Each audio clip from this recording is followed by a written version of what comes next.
Hello, and welcome back to another episode of Honors Spotlight, where we showcase the incredible work of students in the Honors College at MTSU. I'm your host, Robin Lee.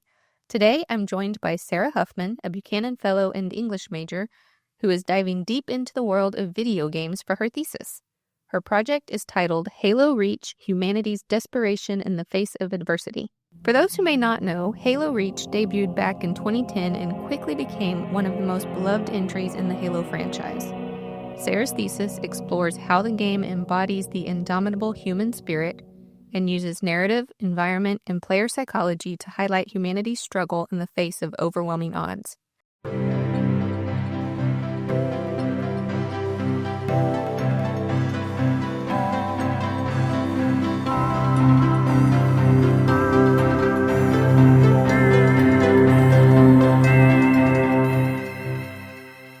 So Sarah, thank you so much for joining me today.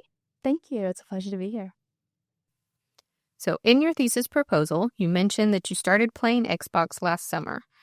To get started, could you tell me a little bit about yourself and your background and what drew you to working at a video game store with little prior experience in the video game industry? So like you said, my name is Sarah. A lot of my friends call me Sky.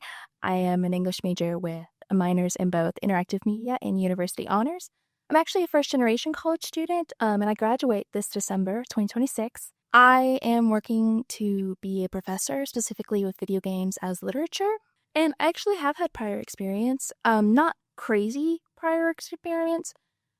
It's been a while since I had gotten back into the console world. I had been messing with my PC. It had been since the 360 era. When I was a kid, I played a lot of the girlier games because during that time, it was still a huge gender divide. I never really got to get into the huge franchises that we know and love from these eras. I started playing with my fiance, and I played with him the whole time. It was actually recommended to me by my boss. When I started working at Game Exchange, I didn't have a lot of information on retro consoles. I'd always thought it was really nice. I had always loved older consoles and seeing how they work, how they function. But I had always had a love for newer eras, as most people do. But however, I think it's really important that we keep video game history alive. I actually have a friend who works with video game archival, and that's a whole nother field. I had asked my boss, hey, what game should I play? I just got a Series X. I had been dying to get back into this. What should I do? And he was like, you need to play the Halo franchise. So I went into this completely blind. Didn't know. I had my fiance play it with me for the first time. And it was generally one of the best experiences I think I've ever had. I don't remember which Halo game it was, but one of the Halo games was one of the first games that I ever played in the online environment. For me, it's kind of funny when you refer to 360 as an older console because I'm I remember Atari. Yeah, actually, I got news this morning that the president of Sega has passed away. Gosh. It is very sad.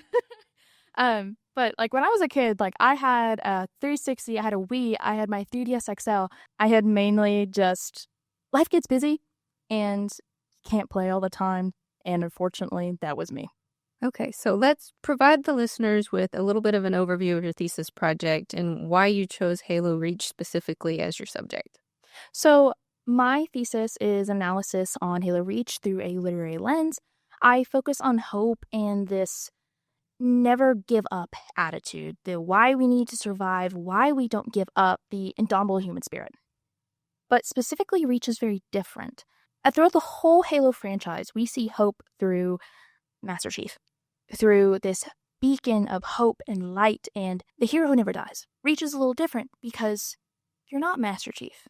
Noble Six, who you play as, is a vessel for the player. Now, he is a standalone character, as we know, and we look at chronological history, and we can go into lore on that. But you playing as a vessel of yourself, hope is something that's fleeting, that we have to stay strong, and we have to keep going no matter what. When everything looks bleak, and when life looks like everything is going to fail. And in reality, you do fail. That's Reach is completely different with the dramatic irony of you see yourself failing. At the complete start, you are going to see yourself. You see a picture of a broken helmet. And then it cuts to a scene where you're putting on that helmet. and ooh, something's not gonna go well. And I think it is so beautiful and has such a strong emotional impact on me and who I am now and why we continue to fight every single day. Absolutely. I think one of the most powerful themes of Halo Reach is that false hope narrative. You even described the game as using false hope to drive the narrative in your thesis proposal. So to me, this draws on the dramatic irony that players already know the fate of Reach before the game begins. The planet will fall to the Covenant, yet as you play, you get the moments that feel like victories. You get to complete missions and defeat your enemies and secure objectives. Each win feels like progress, but the larger war is unwinnable. Can you explain what you mean by false hope in this context and how you feel players experience it? So, like I said, the false hope is the dramatic irony. It's, like I mentioned earlier, you see Noble Six's helmet on the ground. There's smoke. It's not a good situation. The helmet actually is through the visor. It's broken. And then you switch to putting said helmet on and you go in and we get to see Noble Team. We get to look at everybody and we're like, oh, maybe it's okay. Maybe everything will work out. There are so many small victories that the player wins. But this winning is actually the downfall of all of Noble Team. I felt it. Going in completely blind. I had hoped that we could win, and I had hoped that, maybe I can change it. Maybe there is something else that I could do. Because the hero always wins. Master Chief always wins. I knew that, the protagonist is always successful. That is, like, every action movie and hero movie and all of these strong, capable beings. I mean, you're a super soldier. You should win, right? You don't. This false hope, the ending of Reach is the lone wolf mission. Now you have to do this by yourself. No matter how long, the only goal, it is the objective survive. That is where we get that meme from, is Halo Reach lone wolf mission. No matter what you do, you can't change it. And that false hope is so strong. I remember bawling my eyes out. Okay, so I need to interject real quick. Hopefully we are not spoiling this for anybody. This is a game that's more than 15 years old. If you haven't played it, I'm sorry. So the game design may have some psychological effects. As you mentioned, you were really upset. I cried every death, don't worry. It manipulates players into believing that they might save Reach despite knowing the canon behind the game. The adrenaline of digitized combat, the bond with Noble Team, and that immersive environment fuel this illusion. When the inevitable collapse comes, the emotional impact is stronger. Because, and this is where I date myself again, but like David Duchovny's character in X-Files, the players want to believe. But that's what I love about this topic in particular. It connects with people, no matter what your background is, what your age is, what kind of games you're into. So back to my original point. How do you think that dramatic irony shaped your emotional journey while playing the first time and the second time even? Like I said, I had absolutely no spoilers for the first time. I had kind of guessed during all of it. I was like, oh, everyone's going to die. I was like, no one's making it out of this alive. Which, spoiler, one person actually does. The only reason that June, the sniper of Noble Team, gets out alive is because he is the one who stays with Halsey to get off. And also a fun fact, June is one of the trainers in the later Spartan generations, if you don't know.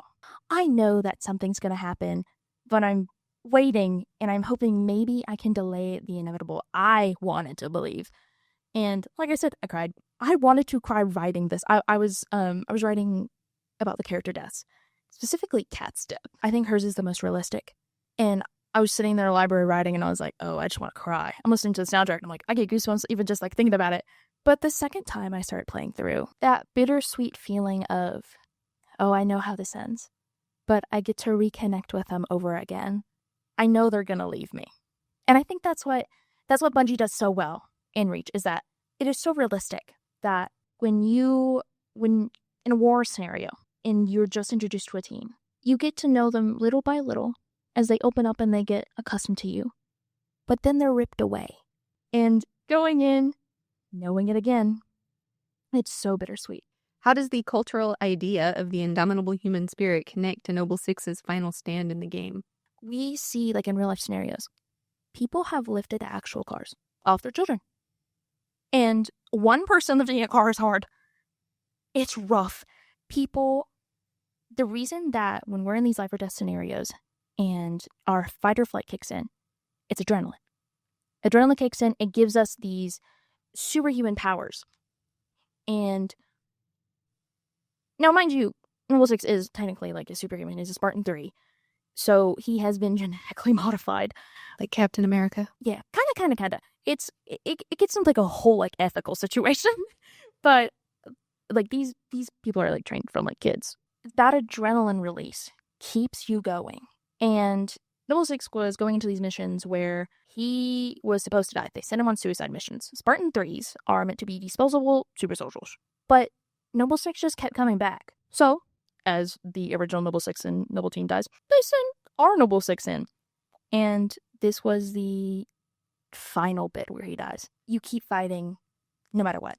Lone Wolf. I think Lone Wolf is the mission of Indomitable Human Spirit. Is when everyone's dead, it's just you left. Fight. Objective, survive.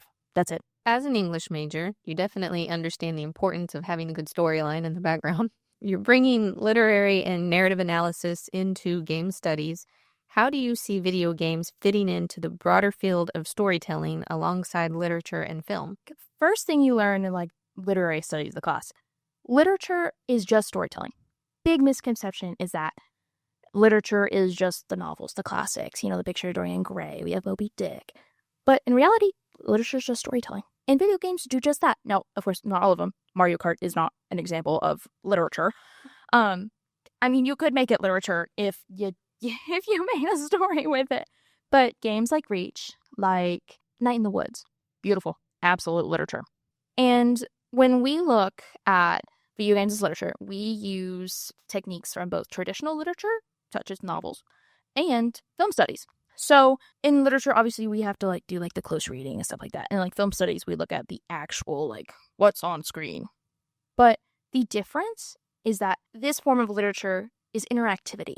You are participating in this story rather than just consuming it. Your methodology includes replaying Halo Reach and comparing it to other Halo titles. From my experience, in most Halo titles, Master Chief embodies genuine hope, winning against impossible odds. In contrast, Noble 6 embodies false hope. He's fighting bravely, sure, but destined to fail. And I think this makes Reach unique in the franchise. So what differences stood out to you between Reach and the mainline Halo games featuring Master Chief? Master Chief, who is the main protagonist of the Halo franchise, is a Spartan 2. Spartan 2s are the deadliest weapon that humanity has ever done. They are taken from 6 years old, and they are molded into these superheroes genetically. They have surgery done on them. It is a whole process. They are considered just as good. At the age of 13, they're considered just as good as their special operatives. That's pretty intense. Now, Noble 6 is a Spartan 3. Spartan 3s were, of course, the generation after, but they were created to be disposable. They are a lot cheaper. They're orphans who volunteered, but they're not given as much. It's made to be real cheap and to just keep spitting them out so we can keep fighting. That's one of the biggest differences between them is that Master Chief is made to fight anything. Legit anything. A scarab, a huge ship. Master Chief can take it down by himself. And he did. Noble 6 can't. In fact, there is one in Reach. It's towards the very end. And Emil and Noble 6 are getting ready to deliver Cortana to the Pillar of Autumn. Carter had ejected them from the ship saying, hey, I've been shot. Get out. I'm going to take from the skies. And Carter sacrifices himself. Flies right into the scarab. And now, Master Chief could have done that by himself. Carter can't. Carter has to use his ship. One of the big things in Halo is Master Chief, I'm giving the Covenant back their bomb. But they can't do that. And it's sad. That's why Spartan 3s are in more teams, and they're meant to be teams rather than Spartan 2. Master Chief can just be by himself. And their body language is different too. Now, when Master Chief walks into a room throughout the whole franchise, you can see he kind of knows what he's talking about. And it's kind of this, It's more, I don't want to say necessarily relaxed, but it's confident. Now, I'm not saying that Noble Six isn't confident, but it's more cautious. More, I have to look out for my surroundings just a little bit more because I could die easier. Without Noble Six, there would be no Master Chief in Cortana, because if Cortana had not chosen Noble Six to deliver her to the Pillar of Autumn, to Master Chief, humanity would not be saved. Master Chief is this hope that is always there. It never fails.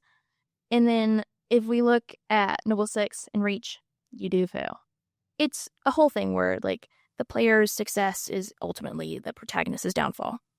But in this sense, the player's success and the protagonist's downfall means the success of humanity. To help kind of close this out, what do you hope that listeners or even players take away from your thesis about Halo Reach and the way that video games can explore themes of hope, loss, and perseverance? One of the biggest things is that everybody needs to find your hope. You need to find your reach. You keep adapting. You keep going. And there are going to be times where everything is hard. And there are days I just don't want to get up. And I fully admit that. It is up to you. As my father says, Fred Huffman, ladies and gentlemen, if it is to be, it's up to me. And one of the biggest takeaways from Reach is that you have to keep going. It is up to you. There are days you're going to say, oh, I can't and I won't. I'm telling you, you can and you will. Sarah, thank you for sharing your insights with us today. Your thesis not only highlights the depth of Halo Reach as a game, but also shows how video games can serve as powerful narratives about humanity, resilience, and sacrifice. For our listeners, remember that the Honors College is home to students like Sarah who are pushing boundaries in their field, whether through literature, science, or even video game studies. This has been Honors Spotlight, and I will see you next time as we continue to shine a light on the remarkable work of our honors students, alumni, faculty, and staff. Be sure to subscribe so you never miss an episode.